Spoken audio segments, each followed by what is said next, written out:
did. Booming, man. So, oh man, he had the whole thing set up too, Reverend. Oh, he did. You I'm hear so that? sorry. You hear that? Yeah, I'm so sorry. Caller, you're on the line. Phone a friend. Man, Which see city are you everything from? you. Yeah, which city are you coming calling from? Yep. Man, Pastor, so much going on. We ain't really got. I had a game up to play a couple of questions of the jump, but it's so much going on in the world and the news, and we usually talk about that. Go ahead and boom in. I know you had one of the twins got something to do. Which Yeah, one? got the basketball game out here in Granby High School. They My moved my here, my. so here I am anyway. Welcome to our latest edition of TNT. Boom! Boom boom. I am here with the great Michael LaBelle the first. Of course, I am Pastor Joe, and we love you to life. It's gonna be a quick one tonight because I'm obligated to work as well with the family. But like he Yes, said, so much going on in the world today. Uh, pick a topic. Let's get to it. man. I was my phone wouldn't stop calling and texting with people calling and texting, and I'd be like, man, it's it's Tuesday, you know what I mean? TNT. Yep. And uh it's yeah, we can boom in. Boom. Go ahead, boom. He boomed Yep, I- it. I- He boomed. And I just realized, and I was taking the full brunt of the responsibility that I didn't put the do not disturb on earlier, right? Because I was laughing about it.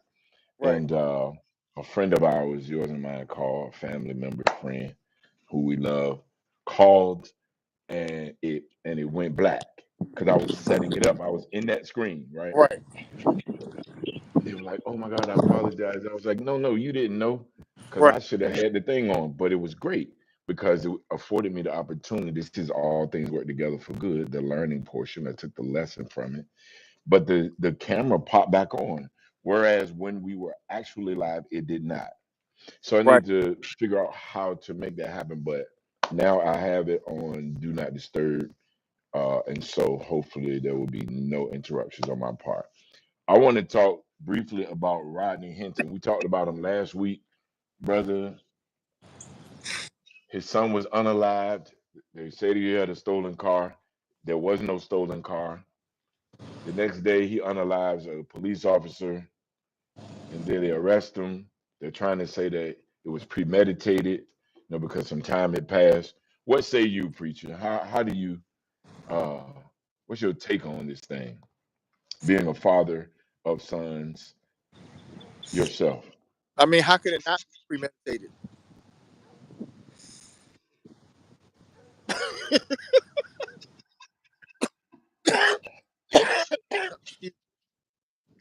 I mean, I don't. They killed the man.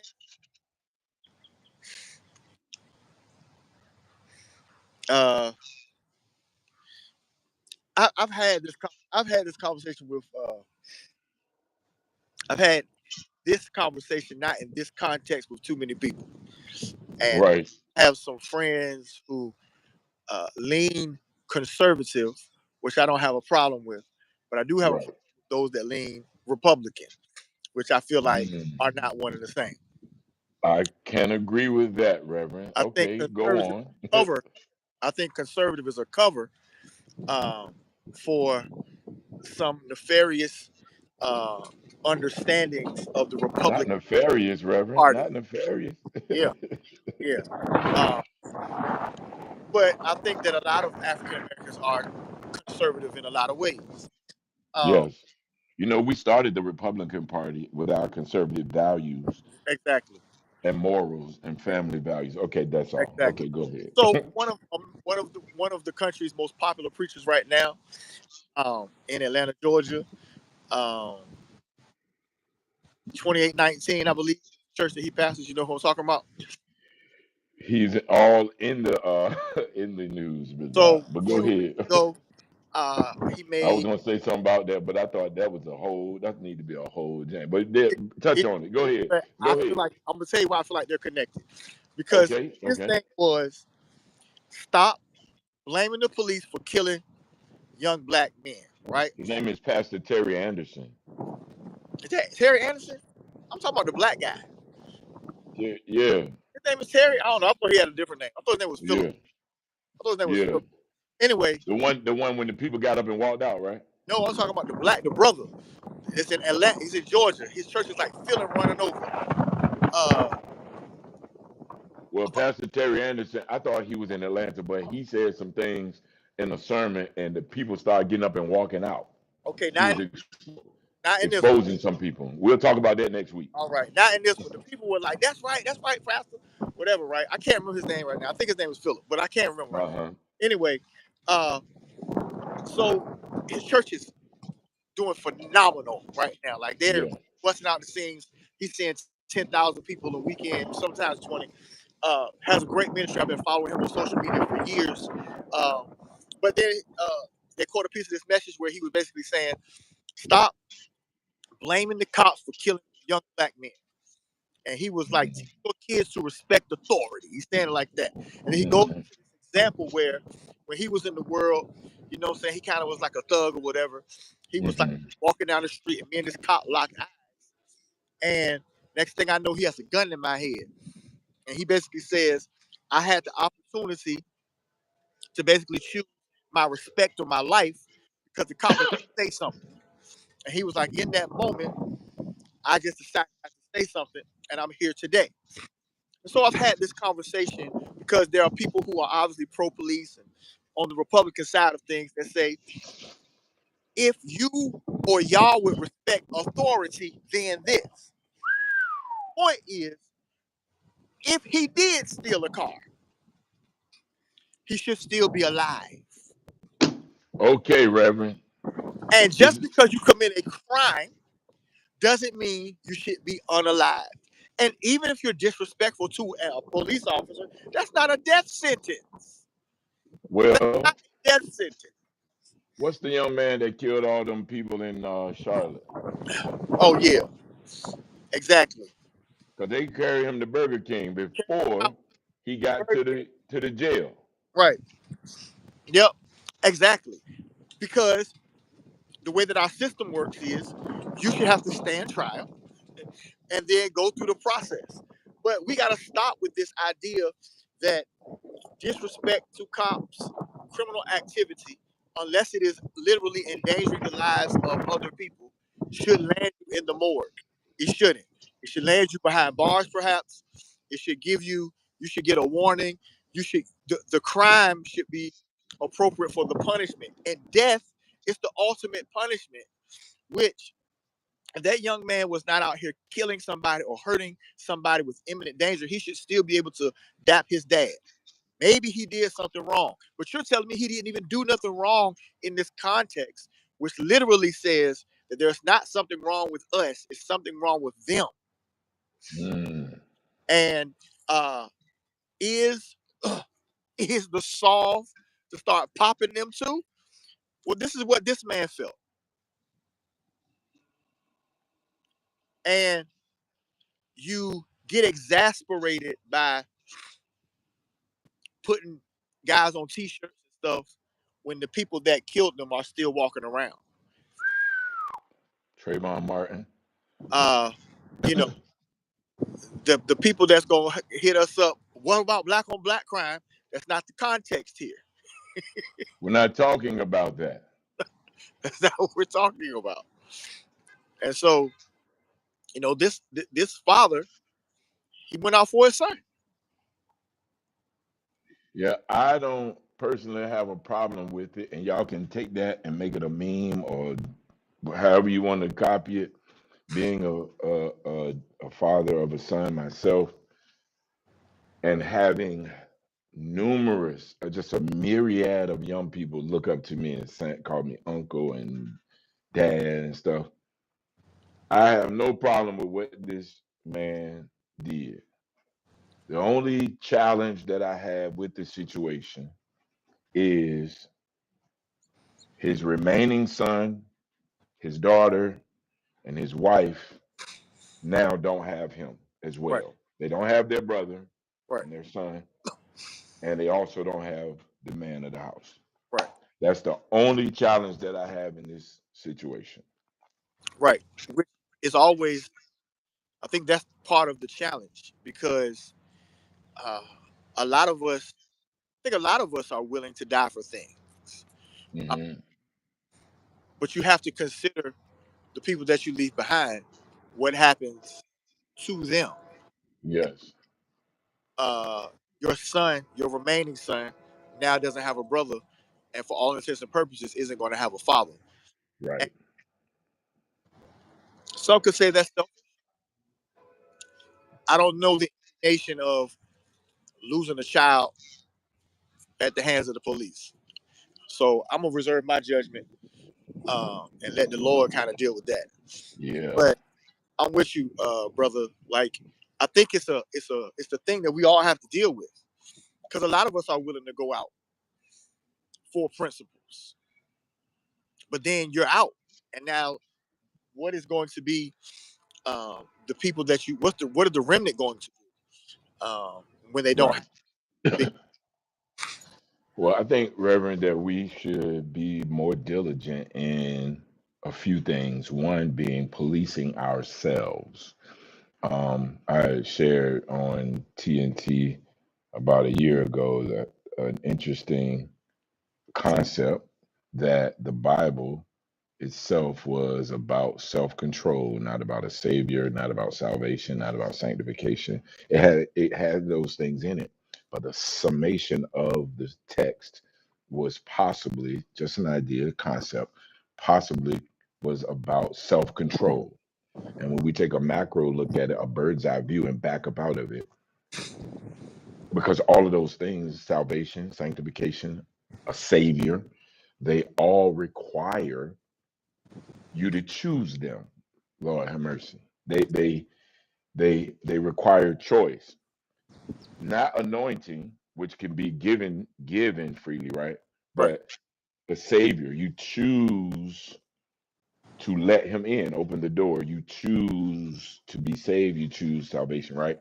And those things can only come with self control, where you deny this or lay this down and pick up this. That being said, um, we should learn how to govern ourselves. First, the individual, yep, and then collectively as a community. I would like, and I had this idea years ago and was ridiculed, but I'm revisiting it, about starting a nation, like literally a country, which in the basic sense of it is a community, right? I have a community of people that I know already who around me who sometimes because I kind of go in hiding most of the times, but um, I can call or text or see them whenever, and having your own like Greenwood in Tulsa, yeah, like Rosewood, like Durham, North Carolina, these places, and having your own uh, bubble, if you will, your own thing, is the only way that you can be free from the tyrannical policy enforcers and this particular system. We don't want to upturn the system, right? The text says to be in the world, not of it, yep, right? And so we want to be a part of it, cohabitating, but to our own merit, right. our own morals, and our own um, our own governing. I think that is a key element. That what you said is ideal. Um, I uh, I think I shared with you. Um, I've had a similar dream, right, and I felt like uh, the city of Portsmouth could be what Harlem once was, kind of in the South, right? Yes. Because there's an infrastructure there that people kind of understand what it is, right? And Yeah. if enough of us kind of made certain decisions, and by decision I mean this is where we're gonna live, this is where we're gonna pay our taxes, this is where we're gonna raise our kids, and if y'all live there, are intent on committing crimes and being derelicts, then you're gonna have to move someplace else because we're gonna put you out because we're gonna insulate our community from this, right? I was like, man, it could be just it would be utopia in some respects for me. It won't be without problems because you're going to have times where people are policed. Uh, Right. but I think, like you said, man, you just start small and you kind of keep building your community, and you become the people who set the course for how things are run. Uh, Yes. I, and we know that it happens. Um, Listened to a guy talk the other day, and I'm gonna say this, man, and I'm kind of over some of these black activists that are really white supremacists on the uh, but one of the things that he was saying was, you know, you can go into any major city and there's a Germantown, there's a Chinatown, there's little Haiti, little Cuba, right? Mhm. But then he said something that was real stupid to me. You don't see little Africa. Well, dude, that's dumb. That's an ignorant statement because Africa's a freaking continent. But I Right. understand the point, right? Right. The point is we don't have the same because we haven't built the same. And I get it. That's it. But we should. And I agree. in those towns that you go to, they should be the safest places for people that look like us. Um, we should have the best and the brightest of all, because God gave us something that sometimes I think we take for granted. Um, Hmm. there's a specialness about just kind of how we do things. America's a very boring place without beautiful people. Indeed. We should have more pride in that, I think. One of the I had this conversation recently in Southampton County with an older white woman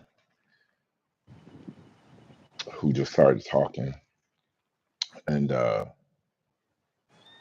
she was talking about um, how her family had this property, plantation, cabin houses. They donated some was taken from them when their granddaddy died, whatever, and how her family, most of them were on this side of the war, and how she was elated or enchanted with her grandmother or her great grandmother, who had, when the war was over, released these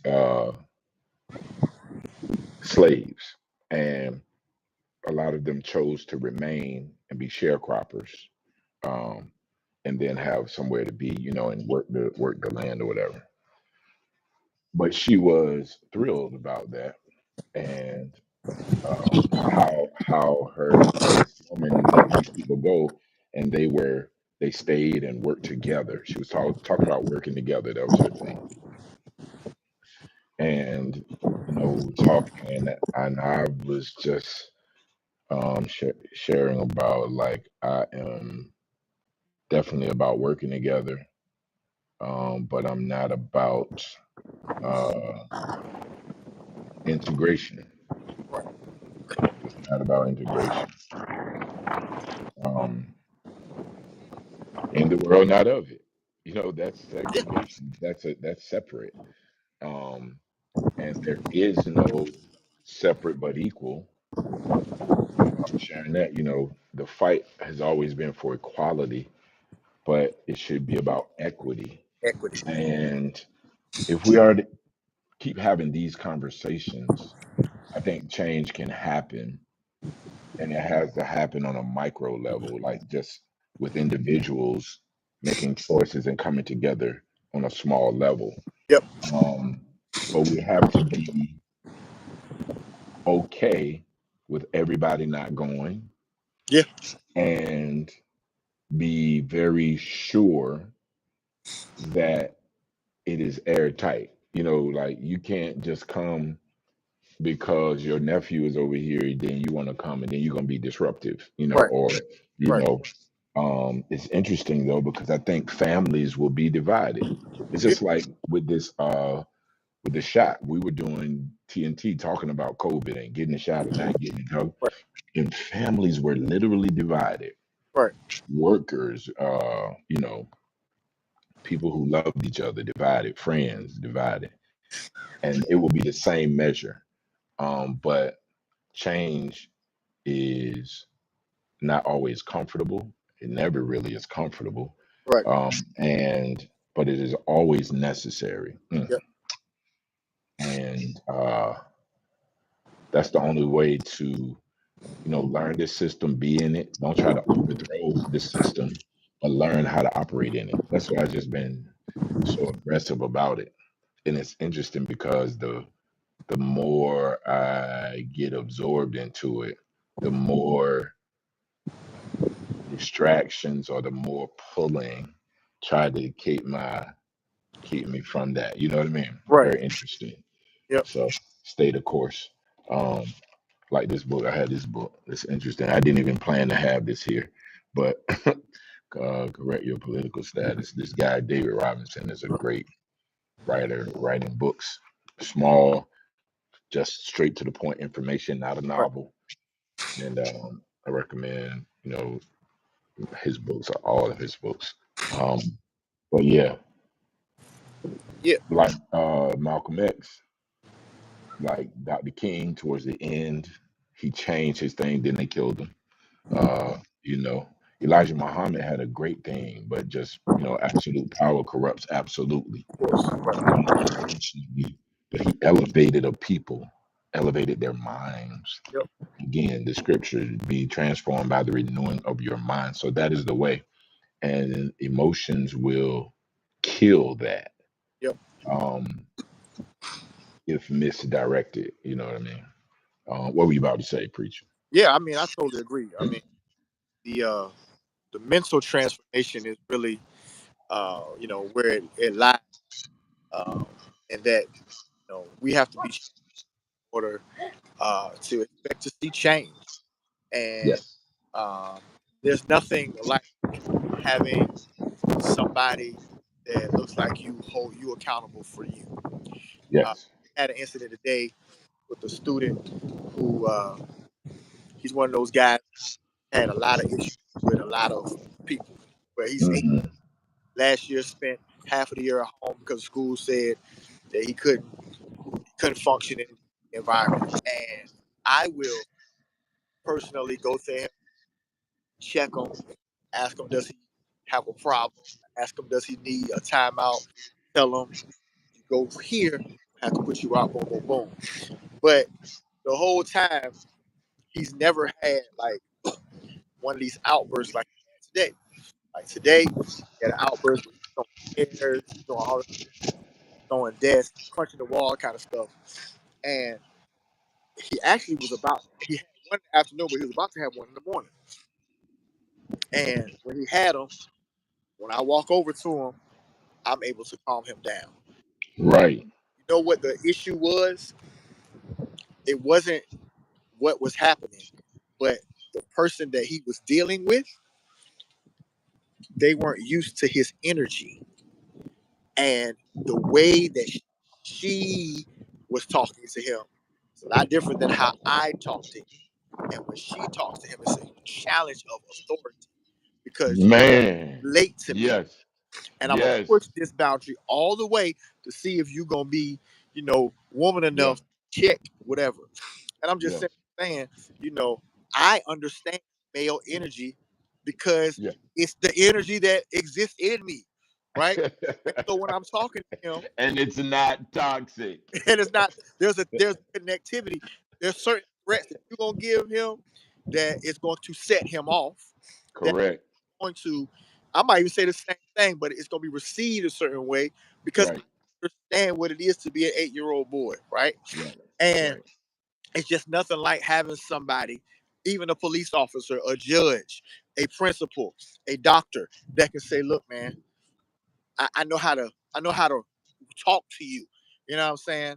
And when you have that, I think it's priceless, brother. I think it's something that, I think our parents experienced it in a place that we didn't.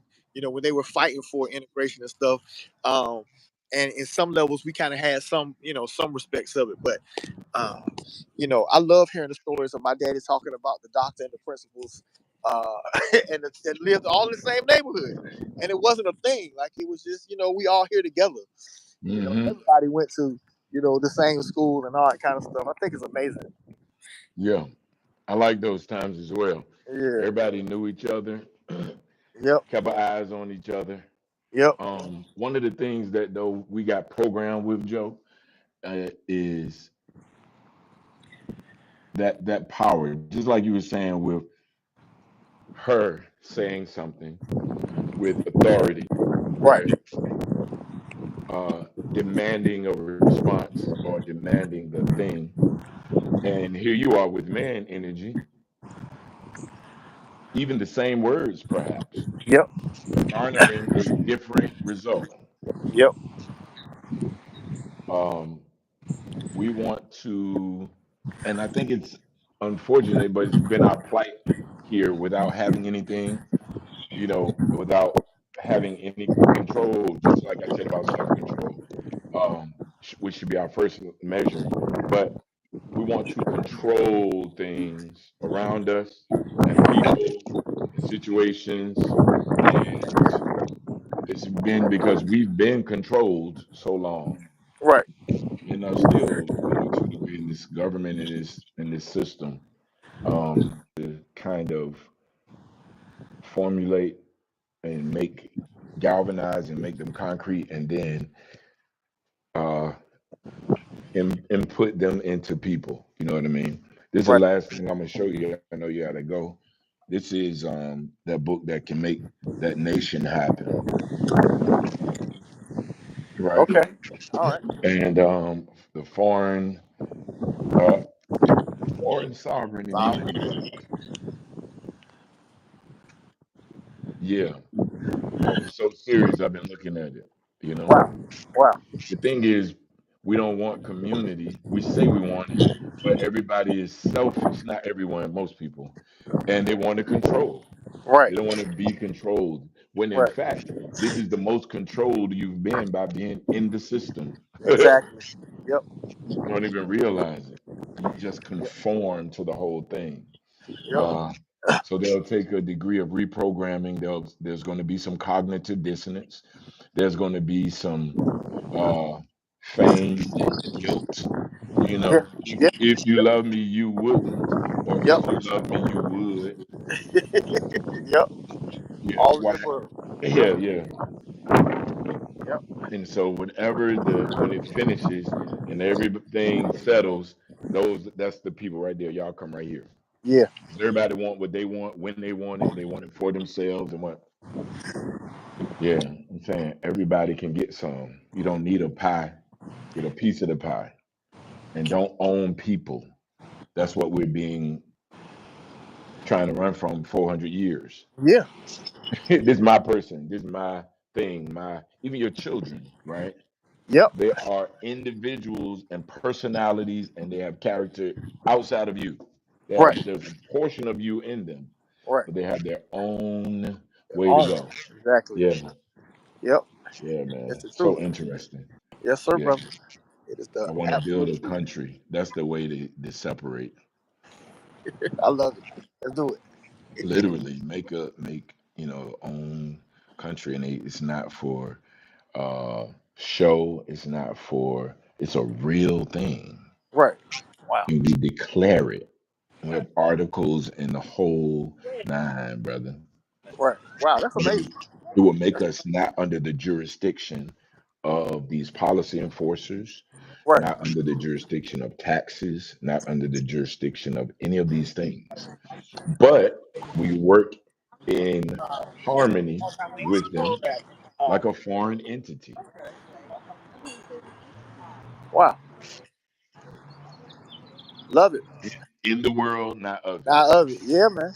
And That's not the of. text. Yeah, man. And not of. That's it. Yes, sir. And Yeah. not of. Hey, my cousin came on, Latricia. Hey, Tricia. Uh, Deaconess Karen Scott boomed in. Yep. Roblox, Def Ruzlon said hi. And Matthias the Goot said hi, Matthias. And Yep. yeah, we in here. I'm always tripping. We got six. It says we have six, but then it'll turn around and say 50 views. You Right. know. Yeah, exactly. Um, so yeah, I know Yeah. Pastor has to go. Um, I'm gonna ask you boomers, what will you do with your time that you have? Everybody seems to be in the chokehold of finances, the chokehold of time, even the chokehold um of just living, day to day journey. And freedom from that starts first in your mind. Your mind. Transform your mind. Be Yep. transformed by the renewing of your mind, whatever your problem is, whatever your issue, whatever the challenge is. The God that we love and serve, who created it all, is bigger than that. Yep. So change your mind to that. And then next, walk towards the change. It doesn't have to be here yet. You change your mind towards it and then walk towards it. Increase your faith and stay the course. That's all I have, Reverend. That's all I have too. We appreciate all of y'all that are with us tonight. I apologize for having to cut it short, but It's got all family good, Reverend. obligations, and But we we'll get be our here every thanks. week, so you know how it goes. Yes, We can have a yes, longer one the next time. yes. And run them back. Yes, sir. Want them back. All right. We love you guys. We All right. booming We out. love y'all. I'm Yes, yes. be out of here. Booming on All out. right. All right. Boom. Boom, boom, boom.